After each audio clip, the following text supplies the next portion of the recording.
বাংলাদেশ কিংবা বিশ্বের অন্য কোনো প্রান্ত থেকে যারা নতুন করে পর্তুগালে আসতে চান অথবা পর্তুগালে এসেছেন কিন্তু এখনো পর্যন্ত পর্তুগালের নতুন আইন অনুযায়ী নতুন আইনটি চালু হওয়ার আগে আপনারা আসলে সেই সুযোগটি নিতে পারেননি, অর্থাৎ পুরাতন আইন অনুযায়ী পর্তুগালে খুব দ্রুত সময়ে রেসিডেন্স পাওয়ার যে সুযোগ ছিল সেফ এন্ট্রির মাধ্যমে, সেই সুযোগটি নিতে পারেননি। তাদের জন্যই কিন্তু আমার আজকের এই পর্বে আমি আপনাদেরকে খুবই গুরুত্বপূর্ণ কিছু আপডেট দিব, যেটি আপনারা যারা নতুন করে পর্তুগালে আসলে সেটেল হতে চাচ্ছেন অথবা আসতে চাচ্ছেন তাদের জন্য গুরুত্বপূর্ণ। তো সবাইকে স্বাগত জানাচ্ছি পর্তুগালের আপডেট নিয়ে। আমি লাকমিনা জেসমিন সোমা। তো শুরুতে যেটি আমি আপনাদেরকে জানাতে চাই, যারা নিয়মিত আসলে আমার এপিসোড দেখেন, নিয়মিত আমার কন্টেন্ট দেখেন, তাদেরকে বলি যে আপনারা নিশ্চয়ই জানেন যে গত জুন মাস থেকে কিন্তু পর্তুগাল সরকারের যে নতুন অভিবাসন আইন, সেই আইন অনুযায়ী আপনার কিন্তু আগে যে এই দেশে কোনো রকম একবার প্রবেশ করলেই ট্যাক্সের মাধ্যমে এই দেশটিতে লিগাল হওয়া যেত, একটি দুইটি চারটি থেকে 10-12টি ট্যাক্স দিয়ে আসলে এখানে লিগাল হওয়া যেত সেফ এন্ট্রির মাধ্যমে, সেই সুযোগটি তুলে দেওয়া হয় গত জুন মাসে। কিন্তু ওই সময় পর্তুগালে এসেছিলেন এরকম অনেকেই ছিলেন যে পর্তুগালে এসেছেন কিন্তু হঠাৎ করে, কারণ এটা উইদাউট এনি নোটিস হঠাৎ করে একদম একদিনের মধ্যে কিন্তু এই আইনটি চালু হয়েছিল এবং সকল ধরনের সেফ এন্ট্রি এবং এই সুযোগ বন্ধ করে দেওয়া হয়েছিল। কারণ এখনকার যে সরকার, তারা কিন্তু অনেকটা অভিবাসী বান্ধব না বলেই একটু সমালোচিত হচ্ছে। তো সেই দিক থেকে কিন্তু যারা চলে এসেছিলেন অলরেডি এবং সেই সুযোগটি নিতে পারেননি, সেফ এন্ট্রি করতে পারেননি, তাদের জন্য কিন্তু একটি নতুন সুযোগ দেওয়া হয়েছে। সেটি হলো তারা যদি প্রমাণ করতে পারেন যে ঠিক ওই দিনের আগে, অর্থাৎ 4 জুনের আগে এই দেশটিতে এসেছিলেন এবং সেই প্রমাণপত্র যদি থাকে, তাদের যে ট্যাক্স নাম্বার বা তাদের যে নিফ নাম্বার, কন্ট্রিবিউট নাম্বার, এই নাম্বারগুলো তারা অলরেডি করে ফেলেছেন কিন্তু সময় স্বল্পতার কারণে বা জানেন না, এই কারণে সেফ এন্ট্রি করতে পারেননি, এই দেশে তারা অলরেডি হয়তো কাজও শুরু করে দিয়েছিলেন, এরকম যারা অবস্থায় ছিলেন তাদেরকে একটি সুযোগ দেওয়া হয়েছে শেষবারের মতো এই আইনের বাইরেও।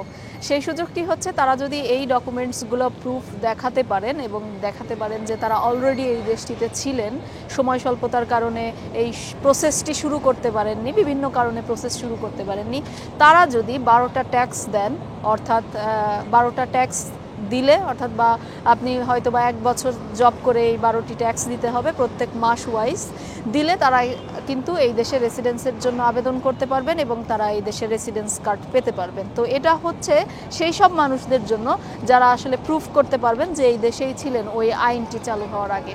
তো এটি একটি ভালো বিষয়।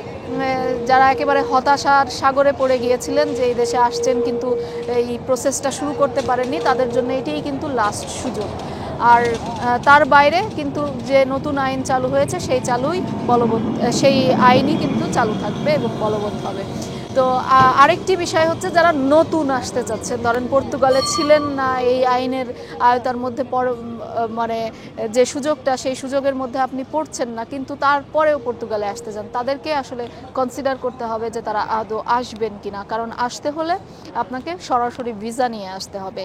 তবে এই ক্ষেত্রে একটা পজিটিভ বা সুখবর হচ্ছে, বাংলাদেশ থেকে কিন্তু এখন পর্তুগালের ভিসা হচ্ছে। বাংলাদেশ থেকে মিন্স ভিসা আপনাকে দিল্লি থেকে নিতে হবে, তবে সরাসরি, কারণ এই আইনটি চালু করা হয়েছে এই কারণে যে অবৈধভাবে অযোগ্য লোকেরা এখানে এসে ট্যাক্স দেওয়ার মাধ্যমে বৈধ হবেন, রেসিডেন্স পাবেন, যারা এই দেশের অর্থনীতিতে কোনো কন্ট্রিবিউট করতে পারেন না, তাদের জন্যই কিন্তু এই সুযোগটি বন্ধ করে দেওয়া হয়েছিল। বরং তারা উৎসাহিত করছেন যে যোগ্য লোকেরা ভিসা নিয়ে সরাসরি বৈধভাবে আসেন। তো সেটি করার কারণেই কিন্তু এখন বাংলাদেশ থেকে ভিসা হচ্ছে।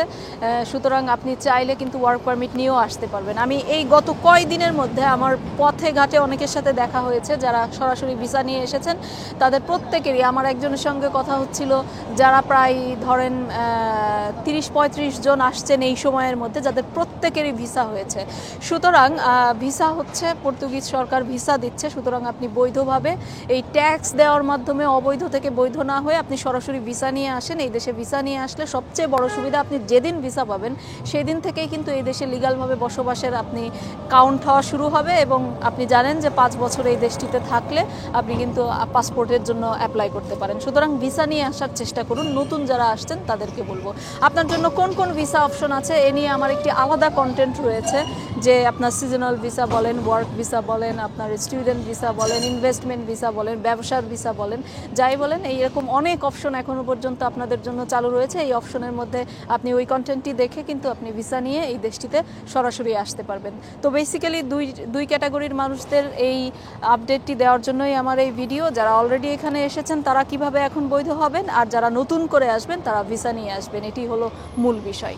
তো পরবর্তীতে এই দেশটি আসলে একটু কঠোর নীতির মধ্য দিয়ে সামনের দিকে এগোচ্ছে, যার কারণে এখনই সুযোগ, যদি ডিসাইড করেই ফেলেন পর্তুগালে আসবেন তাহলে এখনই এই সুযোগ নেওয়ার চেষ্টা করেন, এরপরে আসলে আরও বেশি কঠিন হবে। তো সবাই ভালো থাকবেন, সুস্থ থাকবেন। পরবর্তী কোনো আপডেট থাকলে নিশ্চয়ই আমি আপনাদের সাথে আবারও কানেক্ট হব। এতক্ষণ আপনাদের সাথে ছিলাম আমি লাকমিনা জেসমিন সোমা।